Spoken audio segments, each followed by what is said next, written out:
In the previous episode, I reached this point. The rise located at the southernmost edge of the Vashlovani National Park that brought me to a halt. Weight and drivetrain problems. It's hard to imagine a better combination when you're trying to climb a steep hill. I couldn't move forward from where I was, so the only option was to roll all the way back down, switch to low range, and slowly, with hope in my heart, crawl my way up. As usual, the video doesn't quite capture it, but believe me, it was extremely steep here, and reversing down was definitely not the most pleasant operation either.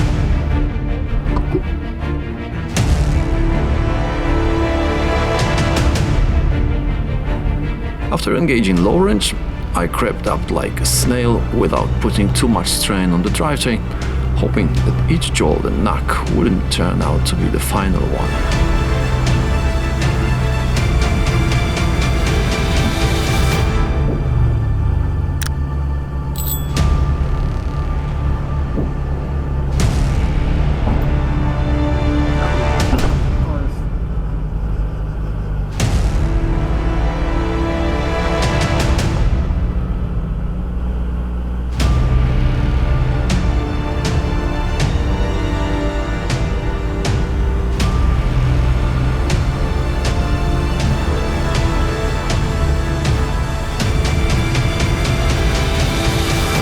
Once again, I made it.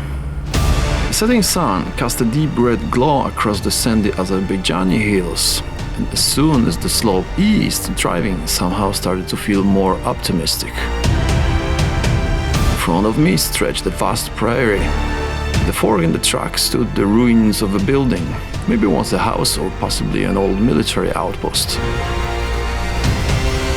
To the left, the road continued to follow the riverbank, giving me hope that I would finally find a place to camp for the night.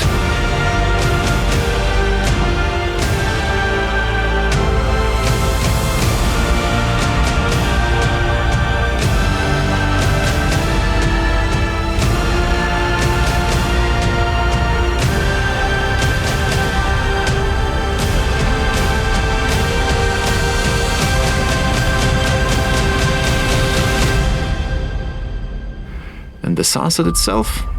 Well, it looked exactly like this.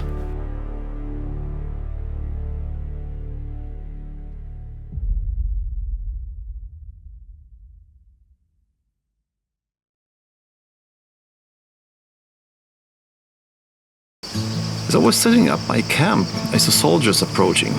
I assumed they were coming to check my documents and was prepared for it, but after my last experience with a not-so-friendly guard, I got flustered, thinking I had to get everything sorted right now, and ended up getting a bit tangled in the setup sequence for my owning. Basically, I unfolded it first, then realized I hadn't pulled the support poles out of the casing yet, so I couldn't properly stabilize the structure. Luckily, the soldiers turned out to be very friendly. They even helped me set up the awning, and soon after, I was able to hand over the documents they needed. Setting up the awning can be a bit tricky, as it's been through a lot and some parts don't extend as smoothly as they should. It took a little while, but together we managed it without much trouble. This particular shot was taken using the 3D recording setup, which initially confused the soldiers. They weren't quite sure what all the gear was for.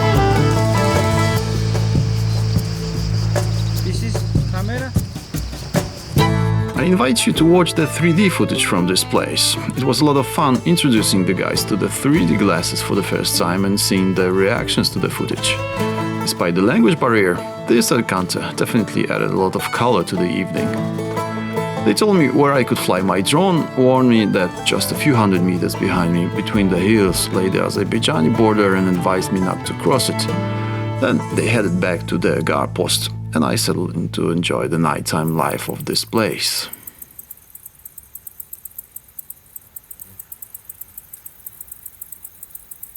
I don't know how about you, but to me, this scene looked like something straight off the surface of another planet. A truly lunar atmosphere with some strange creature heading out in the hunt. And this little guy? He kept chasing my feet whether I went, and I honestly couldn't tell whether he was planning to bite me or just hide in my flip-flop. Neither scenario sounded particularly appealing.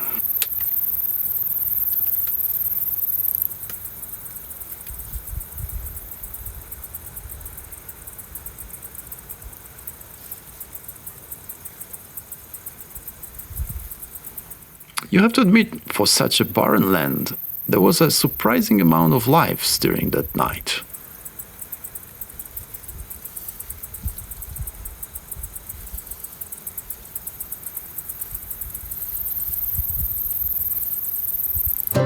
And then came the morning.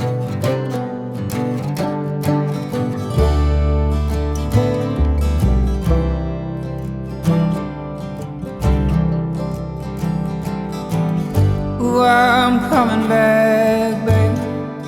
I'm on the way home. Ooh, I'm coming back, darling. Be sure that I will. When I get back, you won't wonder where I'm at. When I'm getting close, I bet you'll come running.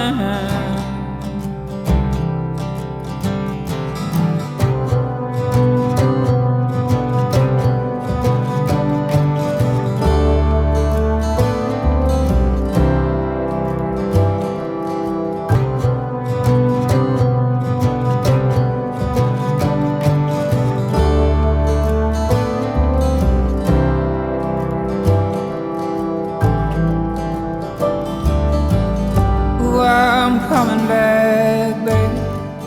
Be right beside you. Ooh, I'm running back, darling. Be sure that I am. When I get home, no TV, no telephone.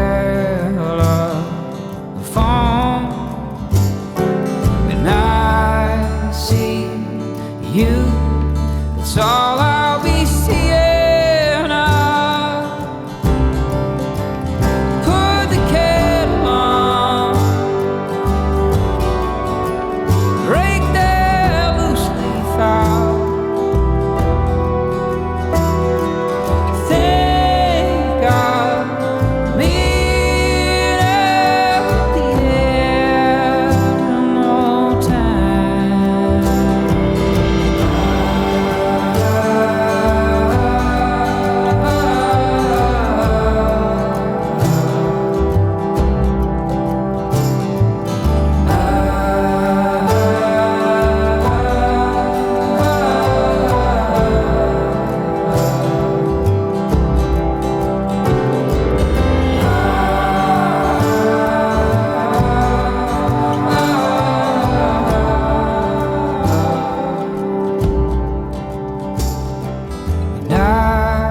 Get back, you won't wonder where I'm at. And I'm getting close. Do you see me running? Do you see me running? Do you see me running? Do you see me running?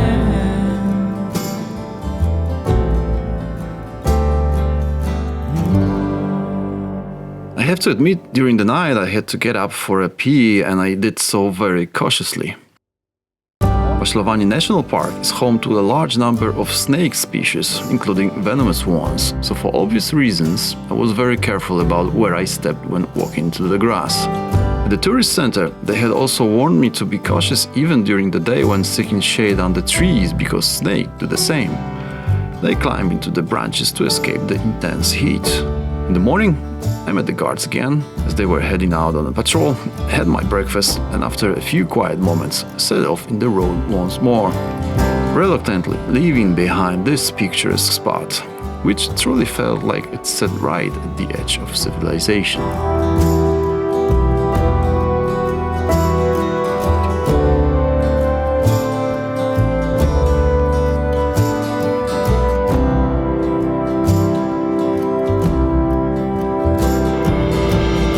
Vashlovani National Park is home to some of the most unique and diverse landscapes in Georgia.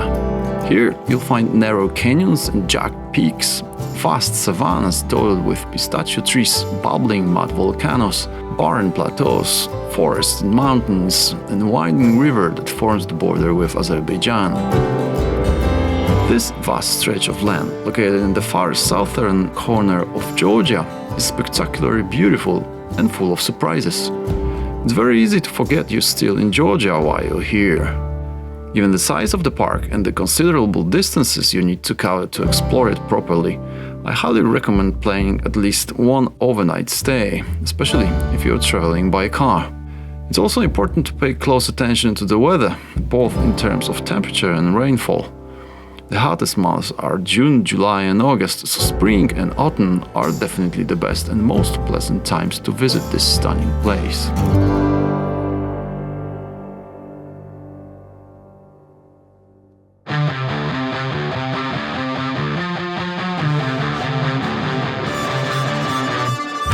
After a few lazily spent hours, I was back on the road once again.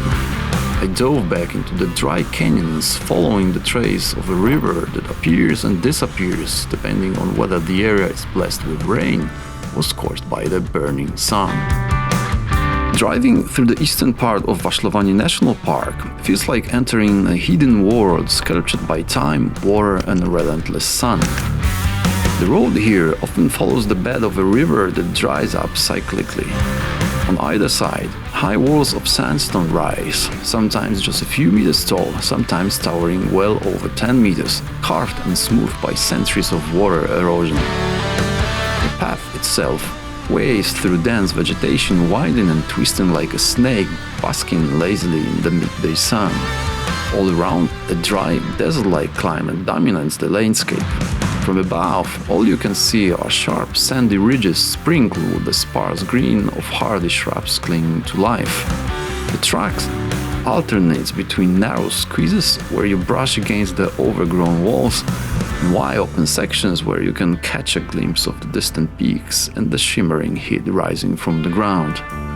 The road bears the unmistakable marks of past floods, dry channels and carved-out grooves that tell a clear story. When the rainy season arrives, this peaceful drive would transform into a grueling battle against deep, sticky mud. It's easy to imagine how the smooth, dusty surface I now enjoy would turn into a slippery, tire-clogging trap, making any progress almost impossible. For now, though, under a dry sky and scorching sun, it's a mesmerizing ride.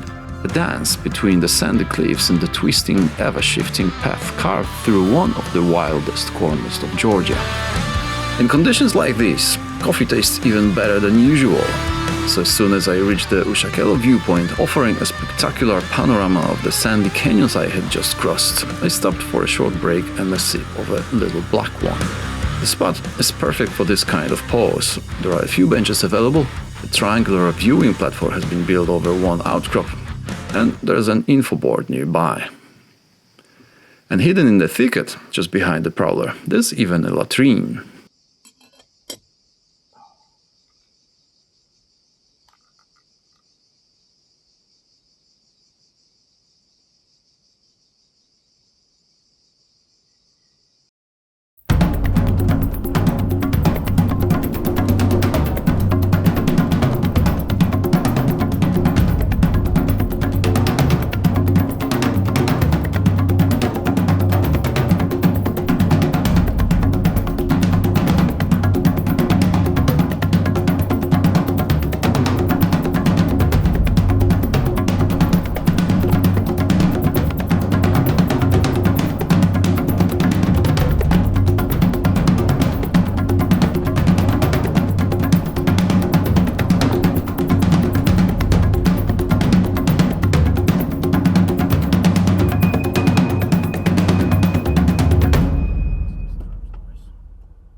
When it comes to Georgia's most diverse region, Vashlovani Protected Areas is on the top of the list, but to the wider public, it is still much less known than the majestic mountains of the Greater Caucasus.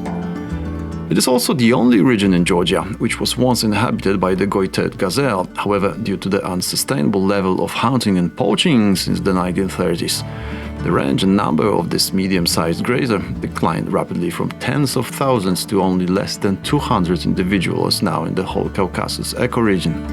In the 1960s, the species became extinct in Georgia and in most parts of Azerbaijan. The current population of white-tailed gazelles is the result of the third reintroduction attempt. The first two were carried out using bred individuals in 1988-1990 from Uzbekistan and in 2008-2012 from Turkey. However, both previous attempts failed. Flaws in the fence design of the Georgian breeding center enabled wolves to easily enter into the pre-release enclosure, and all gazelles were killed. In 2008, a deal was made with the Ministry of Environment and Forestry of the Republic of Turkey to assist Georgia in its efforts to reintroduce the white-tailed gazelle. A breeding enclosure was constructed in Vashlovani, this time with suitable electric fence around the enclosure. 11 gazelles, 9 females and 2 males, were brought in 2010 and released into the breeding enclosure. However, the gazelles have decreased in number, and by 2012 only 6 remained.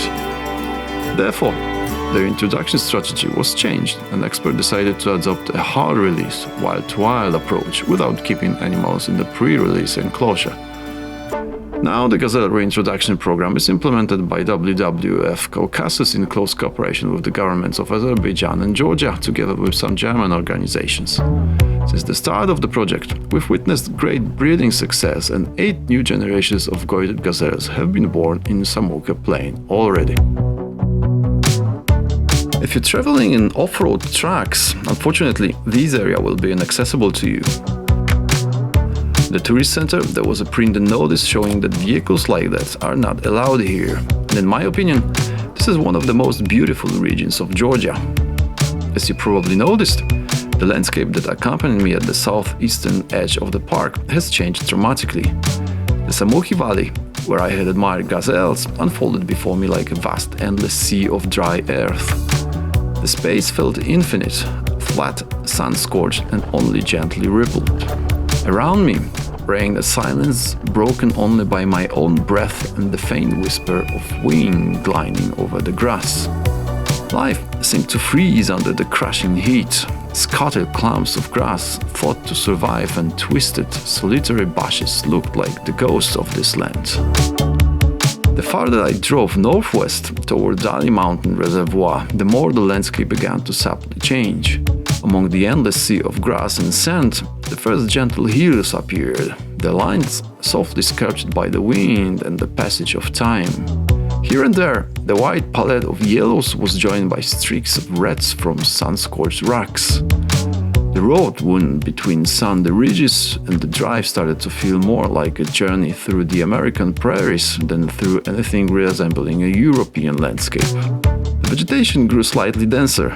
Juniper here, a wild pistachio tree there, sometimes the thin shadow of low tree offering a small patch of relief on the burning ground.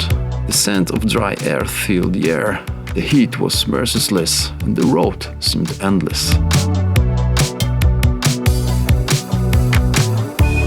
At this point, I reached the bed of a dried-up river. This time, it was obvious that in the rainy season, large volumes of water must flow through here. The riverbed was wide. Looking at the relatively low banks, it seemed that even when water was present, crossing would not be impossible. But it's hard to say how strong the current could get, so don't take that as a guarantee. What's certain is that you have to drive along the riverbed for a while, because the exit to the opposite bank is located several dozen meters farther down. Then came another checkpoint. The procedure was standard.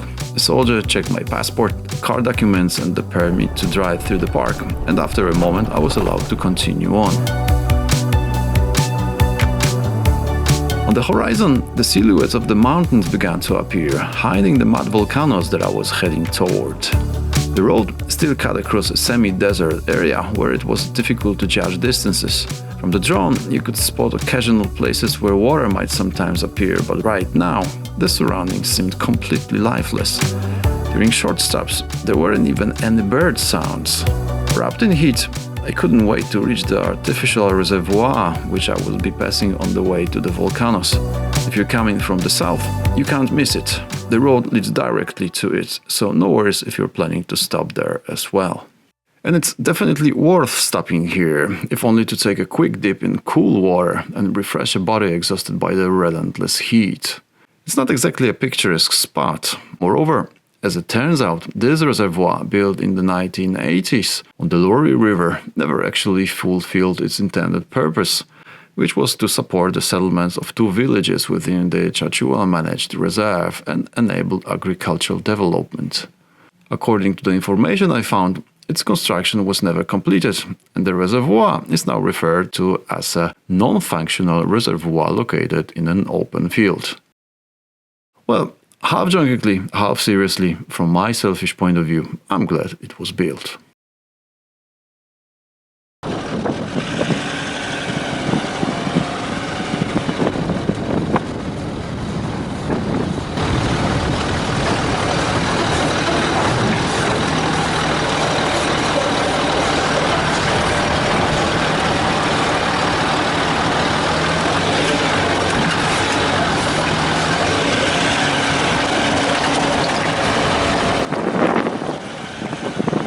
Leaving the reservoir and heading towards the mud volcanoes, you have to pass through a small canyon.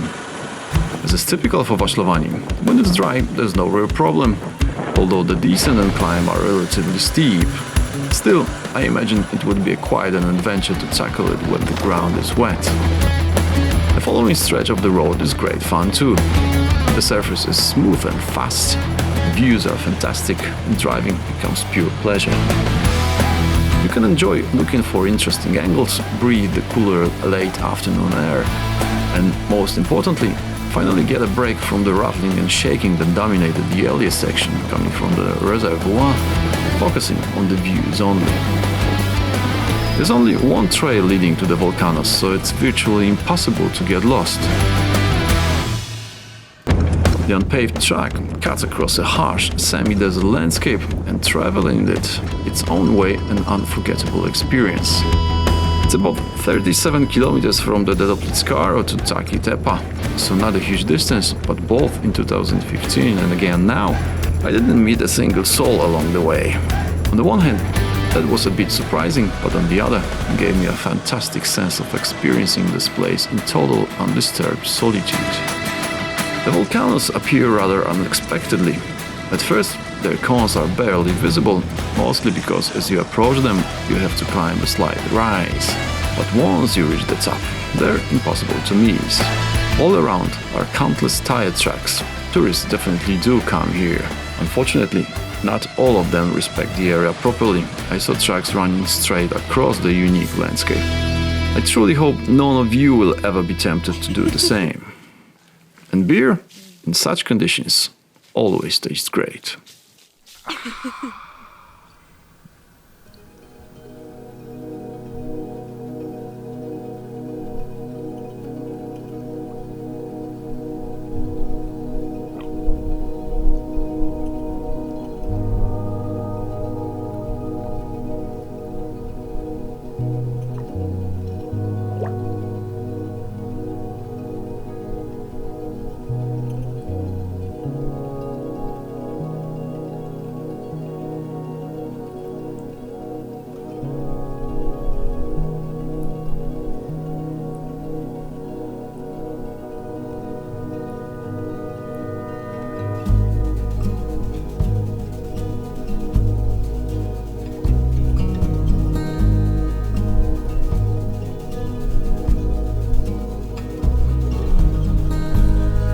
This is a magical place for me. This is my place on Earth. It's hard for me to explain, but the energy of this place resonates with mine in some inexplicable way. Being here, I feel an incredible inner peace. No racing thoughts, no urge to do something at all costs, no distractions pulling me away. It's just me, the silence all around, and the gentle bubbling sounds coming from these small mounds, capable of breaking through the overwhelming feel of calm that envelops me. I have to admit, I don't think there's another place on Earth that affects me quite like this one.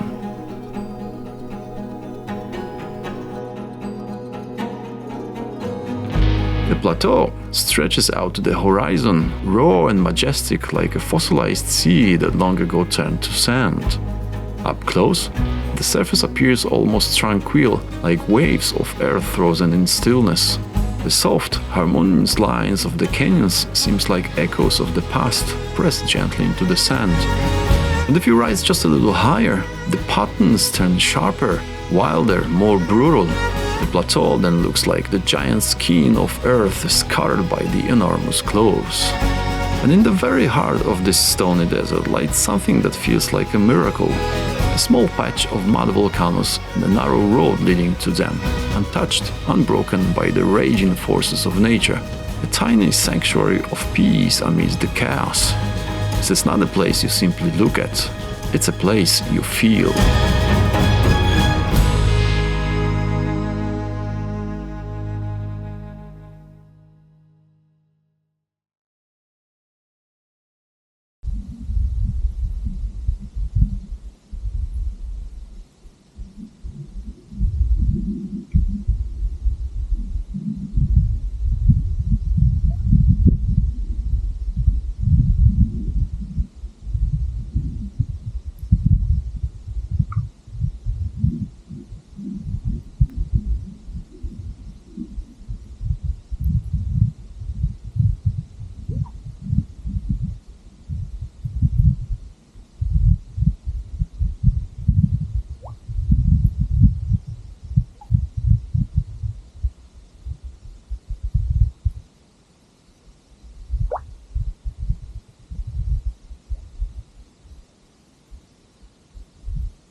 Big dreams into action. We gotta mix action with the passion. Time short, no time for relaxing. Be the first in, last out, make it happen. We gotta turn big dreams into action. We gotta mix action with the passion. Time short, no time for relaxing. Be the first in, last out, make it happen. Well, I really wanted to spend the night in that place, but the approaching clouds and the first drops of rain sped up my decision to leave. I had planned one more day in the park, but the problems with the drivetrain had become noticeable enough that I decided to turn back. I figured the closer I got to Poland, the cheaper a potential tow truck would be, so began my crazy journey home. I had only 3,905 kilometers ahead of me. July 10th, 7 p.m. time to start. The first night stop was after just 50 kilometers, a distance that took me 2 hours. The next day, I set off at 9:10 a.m. and after 12 hours on the road, I crossed the border into Turkey. I spent the night in the same spot on the peninsula where I had camped on my way to Georgia after 16 hours of driving. Only in Turkey did the temperature finally drop to around 30 degrees. Through all of Georgia, it had been 46 degrees, a hellish heat barely survivable inside the Defender. Another morning, another start after 9 a.m. Around Istanbul, my left door window regulator broke. Neither the electric control nor the manual crank worked anymore. A real headache when you have to pay at toll booths or hand over documents at border crossings. I stopped for the night in Bulgaria, just before midnight. The next morning, I managed to fix the window regulator enough so that I could move it a little bit by hand. For the determined among you, there's a short video clip at the end of this episode, interrupted because the camera battery died. At 1:40 p.m. hit the road again, 5:30 p.m. Serbian border, 11 p.m. Hungarian border. I stopped there for a 1.5 hour break until around 12:30 a.m. At 3:30 a.m. I pulled over somewhere near Bratislava. I had to nap for an hour because I simply couldn't keep going. I pushed on after an hour and a half of rest, but very quickly, within 100 kilometers, exhaustion hit me again. I felt like I was driving on autopilot. What I was doing definitely wasn't the smartest, but the thought that there was a real chance I could still make it home on my own wheels kept me going, just like every other time before. That thought definitely kept me alive. At 12:02 p.m. on July 14th, I reached home. 3,855 kilometers in 3 days and 3 hours. Definitely a personal record. And here's a short video clip from the place in Bulgaria where I camped for the night, where I fixed the window the next morning.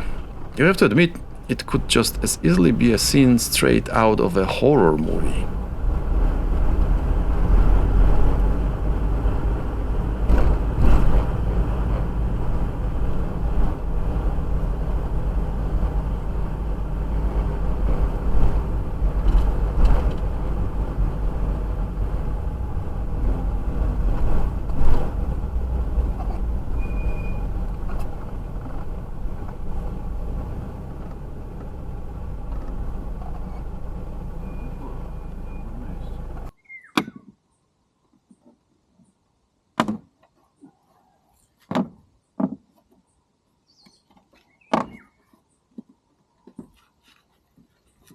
You know, there's nothing like really committing when you're modifying a car.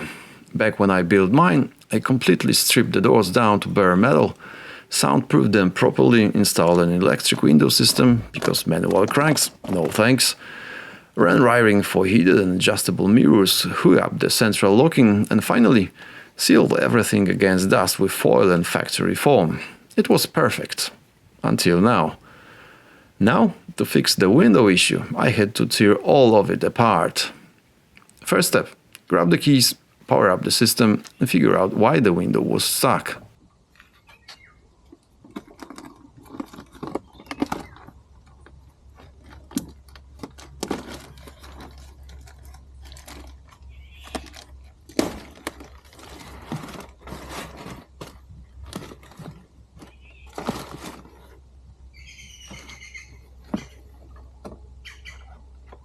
And just as I got started, of course, my water for breakfast eggs boiled over. Timing was perfect, as usual.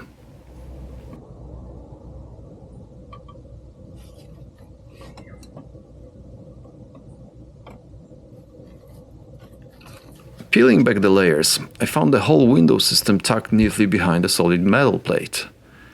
Couldn't see much, but just a quick test of the switch showed me the problem. The cable, basically a chain of beds running inside the flexible tube, had been slowly dying. The plastic shaft had dried out, cracked, and was now blocking the cable from moving properly. Without that outer tube, the cable collapses and the whole window system jams. Total field failure. Full repair? Impossible here.